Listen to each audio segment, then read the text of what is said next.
FIFA club বিশ্বকাপ থেকে বিদায়ের পর আবারও MLS-এ ফিরেছে ইন্টার মায়ামি। শুধু ফিরেইনি, দলটা যেন মেসির পায়ে রীতিমতো উঠছে। মন্ট্রিলের বিপক্ষে জোড়া গোলের পর নিউ ইংল্যান্ডের বিপক্ষেও জোড়া গোল করেছেন আর্জেন্টিনা অধিনায়ক লিওনেল মেসি।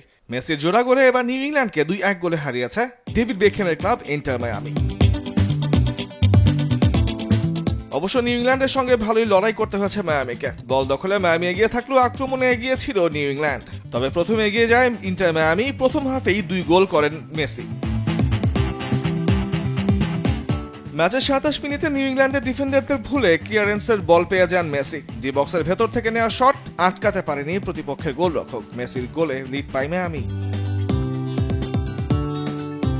বিরতিতে যাওয়ার কিছুক্ষণ আগে বুস্কেটসের থ্রু বল ধরে ডি বক্সের ঠিক বাইরে থেকে শট নিয়ে জালের দেখা পান আবারও আর্জেন্টিনা অধিনায়ক। আর একই সঙ্গে মেজর লিগ সকারের প্রথম ফুটবলার হিসেবে টানা 4 লিগ ম্যাচে একাধিক গোল করার অনন্য রেকর্ড গড়লেন লিওনেল মেসি। বিরতির আগেই অবশ্য 1 গোল শোধ দিতে পারত নিউ ইংল্যান্ড, তবে মায়ামির গোলরক্ষকের দৃঢ়তায় বেঁচে যায় তারা। দ্বিতীয় হাফে মায়ামির ওপর চড়া হয় নিউ ইংল্যান্ড। একের পর এক আক্রমণ করতে থাকে তারা মায়ামির জালে। 79 মিনিটে গোলও পেয়ে যায় স্বাগতিকরা।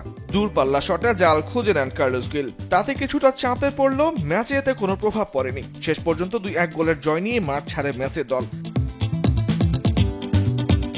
18 ম্যাচে 10 জয়, 35 পয়েন্ট নিয়ে 8 নম্বরে রয়েছে inter Miami.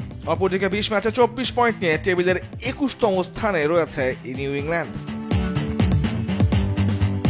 তামিমুর Rahman, sports desk, Desh TV.